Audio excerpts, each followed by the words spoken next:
Assalamualaikum warahmatullahi wabarakatuh. Salam sejahtera untuk kita semua.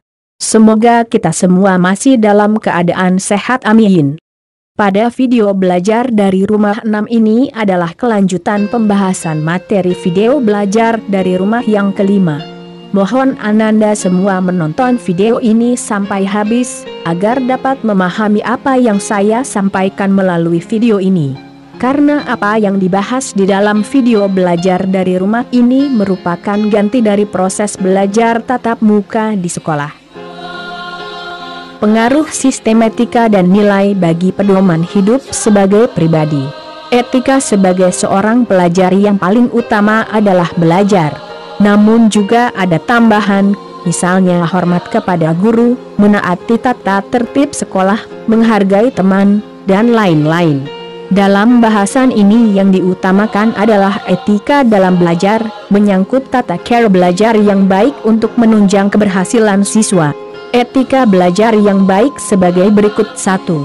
Jadikan waktu belajar di kelas adalah waktu yang terbaik untuk belajar, seperti a.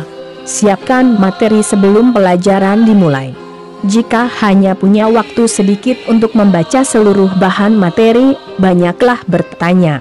Ulang sekilas materi terakhir supaya tidak banyak termenung saat guru menerangkan materi baru. B.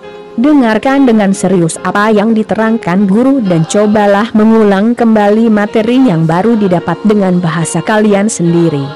Resep ini mujarab untuk mencegah sistem belajar kebut semalam, karena materinya akan lama tersimpan di otak kalian. 2. Buta daftar harian, seperti a. Tulis secara singkat 5 tugas yang harus dikerjakan, baik urusan sekolah atau pribadi, berurut mulai dari yang terpenting. B. Buat juga cita-cita kecil yang bisa dikerjakan hari ini, misalnya membaca 5 halaman pelajaran IPA 3. Rencanakan jadwal mingguan, seperti a. Buat agenda mingguan yang berisi jadwal pelajaran, kegiatan ekstrakurikuler atau les tambahan, tugas rumah, tidur dan makan. Tulis semuanya supaya terlihat urutan waktunya. Jangan lupa sisakan baris kosong untuk kegiatan mendadak muncul kemudian hari. B. Usahakan waktu belajar selama 2 jam per 1 jam untuk pelajaran sekolah. 4. Gunakan waktu siang kalian sebaik mungkin, seperti a. Di sekolah kalian bisa membaca terlebih dahulu materi pelajaran sebelum guru masuk ke kelas. Begitu juga sesudah pelajaran selesai, buatlah ringkasan kecil, atau tempat lain yang mudah dibaca kembali. B. Atur waktu belajar sebanyak mungkin ketika hari masih terang. Usahakan cari tempat belajar yang sunyi atau tidak berisik supaya kalian dapat berkonsentrasi. 5. Buat kalender semester pribadi, seperti a. Beri tanda-tanda khusus di kalender dinding atau meja setiap tanggal-tanggal khusus, misalnya tanggal ujian atau kenaikan kelas. B. Tulis semua tanggal khusus tersebut beserta kegiatannya dalam kalender kecil yang bisa dibawa kemana saja. Contohnya buku agenda harian atau daily planner. 6.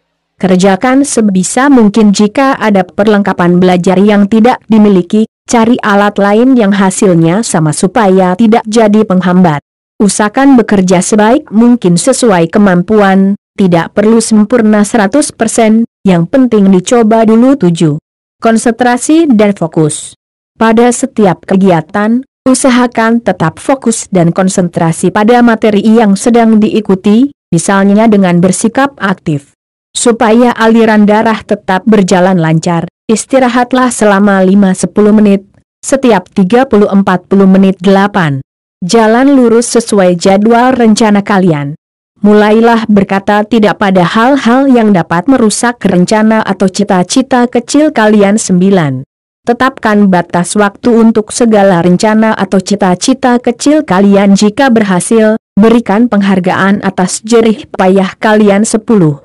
Hargai diri sendiri dengan membuat rencana, jadwal, dan cita-cita yang sesuai dengan kondisi pribadi. Demikian penjelasan 10 contoh etika dalam belajar. Untuk tugas pada video ini yaitu tulislah di kolom komentar minimal atau paling sedikit 3 etika dalam belajar seperti yang telah dijelaskan tadi. Dan jangan lupa pula untuk mencantumkan nama dan kelas Anda.